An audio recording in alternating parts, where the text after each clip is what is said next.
Hello and welcome to Taylor Talks Comics. Today we're going to talk about a modern classic by Mark Waid and Neal Adams, Fantastic Four: Antithesis.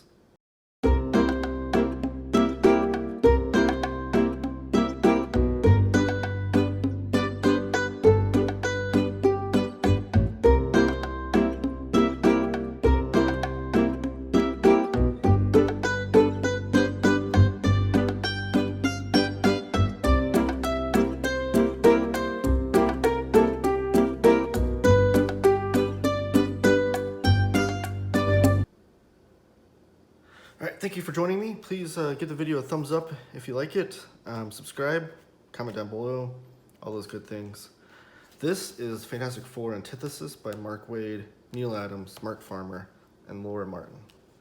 This just came out, I believe last year is when the single issues came out, and then this came out sometime this year. But this is one of the Marvel Treasury editions. The spine, here's the back. And by Treasury edition, I'll show you what I mean.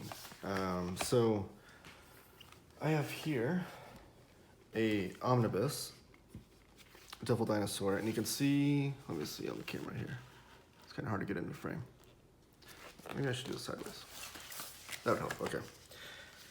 So this is your standard omnibus or oversized hardcover devil dinosaur here, and you can see that the Treasury edition is a little bit wider and taller. And then let's do a comparison to a single issue comic book by Marvel.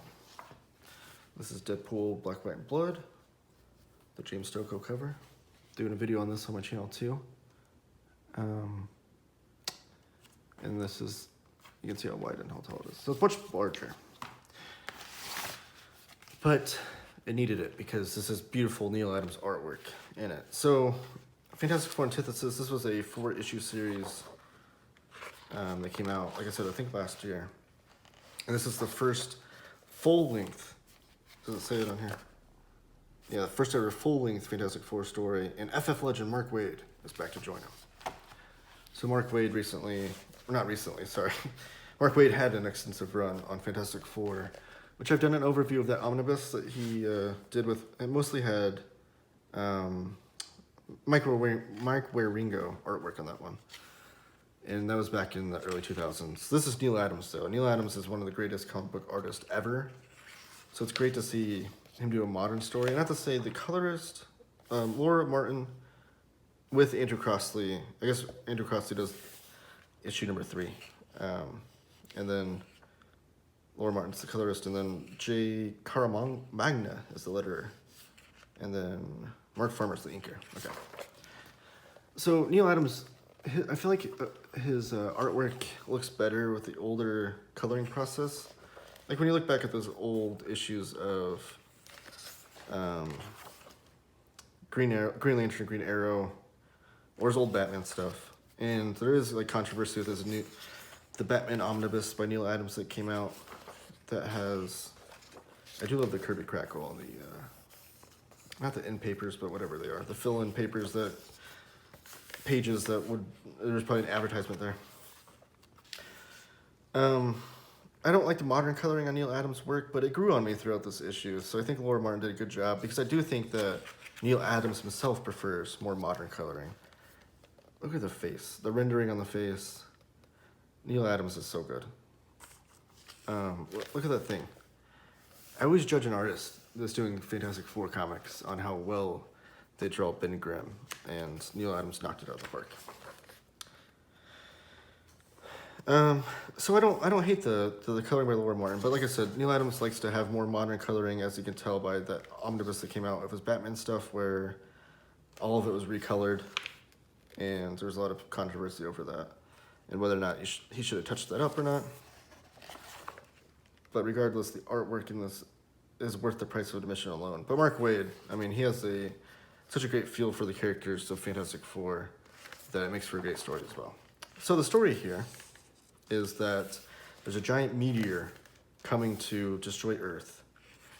And there's also a new villain called Antithesis coming to destroy Earth. And the Fantastic Four needs Galactus to come save them. But they can't find him. They can't find Galactus. So Silver Surfer comes down from the cosmos to help the Fantastic Four find Galactus and help defeat Antithesis and stop this giant meteor from destroying Earth. So it's kind of a standalone. It is a standalone story, and it's kind of out of continuity. I'm not up to date on the Dan Slott Fantastic Four comics, so I'm not. But I don't think this takes place in any sort of way, form, or fashion of that run, because it really does feel like it's just on its own, the story, which is great. I don't mind having these little mini-series that are kind of like, not even Elseworlds like DC does, but more just like out of continuity. Like this story, you can plug it and play it into any sort of era of Fantastic Four and it'll be okay. You won't be lost or anything. Look at that great screaming Silver Surfer image.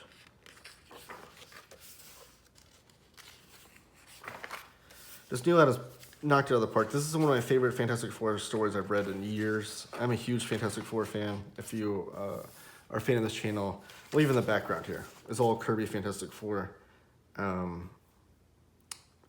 This is like the later like issues 60s through 70s, I think, is where all these images come from. But the Lee Kirby run on Fantastic Four is like one of the greatest comic book runs ever. And the Fantastic Four itself is my favorite, like, big two comic ever. So it was great to read a more modern story that I just loved. And I don't want to spoil anything, but so I keep flipping through here. Just incredible artwork by Neal Adams. Like, the fact that he's still doing it today, doing this great of work, is incredible. So back here in this collection, you get some variant covers. This one's by Ryan Stegman of Danny Keats' Venom Run fame. You got Sarah Pacelli, she did work on the Dan Slott run. Ed McGuinness and Dave Stewart. Art Adams. Can never go wrong with Art Adams. Alex Ross doing Silver Surfer, Russell Donovan, Greg Land. Alex Ross. Oh, and you get some the pencils too. So then, back here you get two. They also padded this collection out, which is awesome. And this collection's only $35 cover price, but you can find it for cheaper. But they padded it out with 2 issues. Neal Adams never did a run or an issue of Fantastic Four ever, but he did do. I think he did stories. Did Fantastic Four? I don't know. Maybe not. I'm trying to think now. It's been a while since I actually read this, but I don't think the Fantastic Four actually take. No, they don't. This is just an X-Men comic. Sorry. This is from the Roy Thomas, Neal Adams run, which is like an underrated run. It takes place right before X-Men would be canceled, and then later restarted with the Len Wein, Chris Claremont run. But this is Dennis O'Neil and Neal Adams. Oh, this isn't Roy Thomas. What the heck am I thinking? I don't even know. But this is an issue of X-Men that Neal Adams did. I can tell you that. I'm all messed up here. But it's cool to see a giant-sized X-Men blown up that Neal Adams worked on. They also released that, maybe that's why I'm confused. They released that Neal Adams, Roy Thomas collection of X-Men stories in this size format. It's a hardcover, but it's like Treasury sized. Much bigger than an omnibus. And then they included a Mark Waid issue, again by Mike Wieringo. This is the first issue, I believe, of that run. So it's cool to see this. Like I said, I have the omnibus of this, and I did an overview of it. But you get to see the Mike Wieringo artwork even bigger here than in the omnibus. So it's kind of cool. And it ends off there. And then Kirby Crackle. So that was it. That was the Fantastic Four Antithesis. Like I said, the best modern Fantastic Four story I've read in a number of years. So I highly recommend it if you have any interest in Fantastic Four. Check it out. Like I said, give the video a thumbs up, subscribe to the channel, as there will be more content coming out in the future. And comment down below with your favorite Fantastic Four story, whether you enjoyed this, your favorite Neal Adams comic books, favorite Mark Waid comic books, whatever. Comment down below and I will reply, and we can have a nice little chat about comics. Thank you.